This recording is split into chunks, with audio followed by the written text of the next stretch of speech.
Welcome back to the Torque Test channel. Today is a right angle impact head-to-head of the cordless variety. We've done a couple of episodes now on air right angle impacts, and as we've bought more, we tend to use them more. They sort of have a way of becoming more and more useful the more you remember that you have one. Today we take that convenience to the next level by removing the airlines, that is, if these cordless competitors can keep up. That's going to include this Milwaukee M12 2565-20 right angle impact and the Cobalt XTR 124B-03. While the XTR is 24 volt and thus gets a larger battery, and with that a higher voltage architecture, it's only advertising 180 foot-pounds, which would somehow put it at a disadvantage against the 12 volt Milwaukee, which claims an even higher 220 foot-pounds, and its lower profile in the head as well. While Milwaukee advertises this tool at 2.2 inches, if you actually include the drive end, which you sort of need to, we measured this one loaned to us by viewer Jordan Jennings at 2.81 inches, which is still shorter than 3.05 we measured on the Cobalt that we purchased. While comparing 12 volt tool to a 24 volt one is not ideal, it only takes a short look around at your local hardware store or online to realize that there's not really a lot else to compare to in this cordless right angle impact arena. If you want right angle action without an airline, you're likely going to be either buying this one or this one. The Cobalt, being 24 volt, gets a larger size battery, and in this case that's the 4 amp hour ultimate output, which sticks off the end of this sort of in a funky way, but likely not going to be too much in the way most of the time. In order to give the M12 its best showing, we're pairing it today with the XC 6.0, which is a physically smaller but having a larger number on the side of the battery than the Cobalt here, and this battery performs best with this 2865 based on our testing. In order to test both these tools on our large hex size dyno, despite these tools having different drive sizes, we'll be using this custom 3/8 drive 38mm impact socket we had made just for this channel. Based on our quick test episode 5, socket mass on this dyno specifically doesn't seem to play much of a part in the role of power figures, like it does on smaller sockets shown in our For Science episode 6 with small, deep, and weighted sockets. So on this large hex size, if there was a difference with this 3/8 inch custom socket, if at all, it would be to the disadvantage of the XTR based on the data we have from socket mass. But it's certainly a lot better than using a 3/8 to half inch adapter. For the extra performance Milwaukee advertises on the M12, you will definitely be paying for it. The Cobalt XTR comes in at only $150, and even with the larger sized battery, that's $70, so $220 total, whereas the M12 starts at $200, and with an XC 6.0 is around $100 extra, making for $300 total versus $220. But maybe that extra advertised performance is worth it?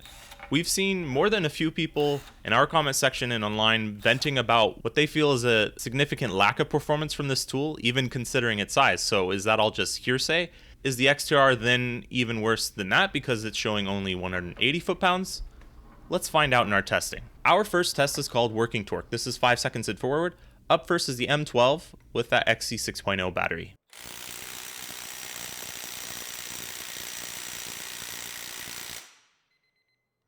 $114. Well, that isn't exactly sky high. Only the DP we tested scored less than that in the last 55 impacts we've used, and at least you know what you're getting when you sign up for DP. Then again, this is just the first cordless right angle we've tested.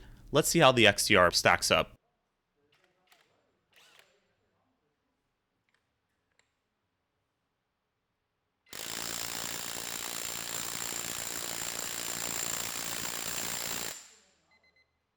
$165. I know we're only talking 50 foot-pounds here, but that's a 45% difference.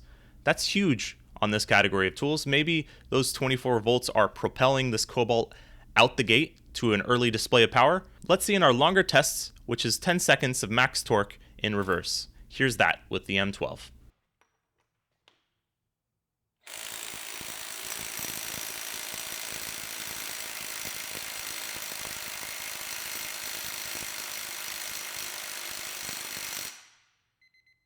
$140 foot-pounds, but starting to level out a bit too.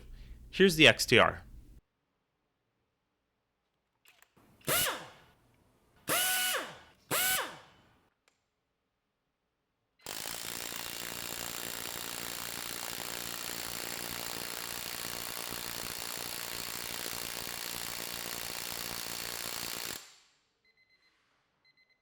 189 this time, again putting a gap on the Milwaukee, and now only 2 tests in, surpassing its 180 foot-pound torque claim.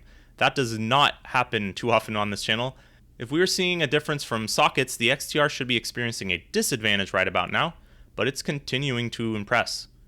Our last test is called best case scenario. 15 seconds, batteries fresh off the charger, tools are allowed to make their best runs in forward or reverse. Here's the Milwaukee.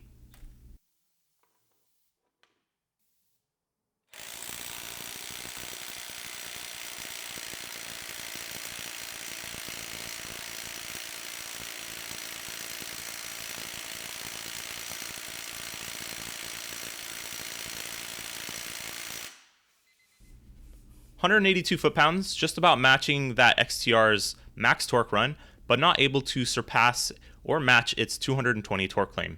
Here's the Cobalt XTR.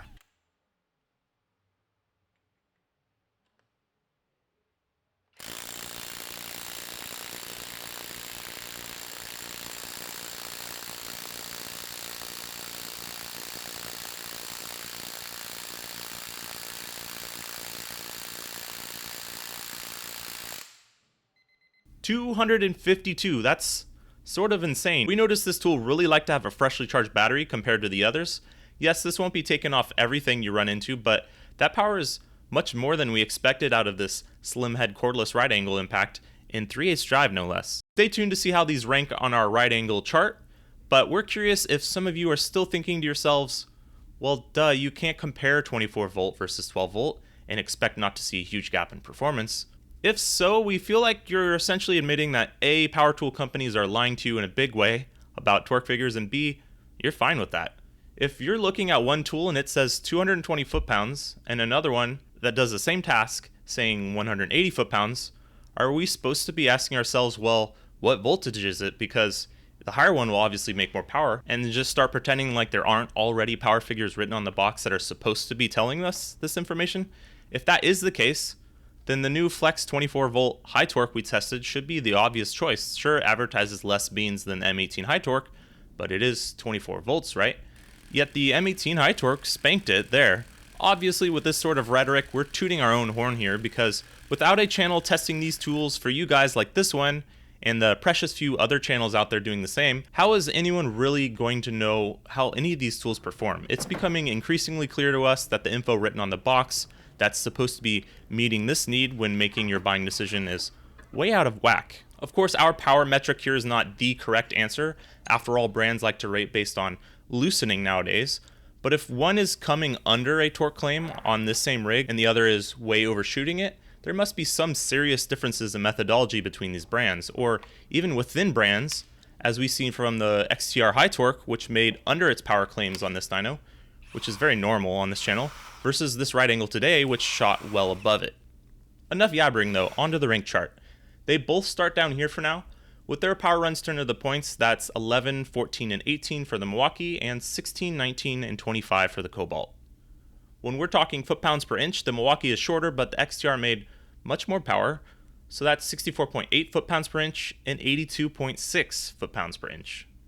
The M12 actually made 83% of its torque claim, which is pretty on par with the category here and most of the Milwaukee tools we've tested, so no smoking gun there. We're not pointing too many fingers. Most brands are in that boat with Milwaukee. The XTR just happened to well overshoot their claim and gets the max allowed points for this column 100 or 100%. The Milwaukee costs more and made less, so that's 13.7 points versus 25.4. That totals 204.5 and 268, putting Milwaukee's right angle into 5th and XTR into 3rd, or 1st place among cordless options. Of course, considering cordless tools have to package their power source and impact mechanism in the same small space, when you're going to compare power of even the XTR versus our number 1 seeded Air Nano here, there's still quite some gap. But cordless seems to be catching up all the time, so we'll have to see how things stack up in the future within this category of cordless, and see if it's able to maybe match the points that the Air tools make, like they seem to be able to in our full-size impact list.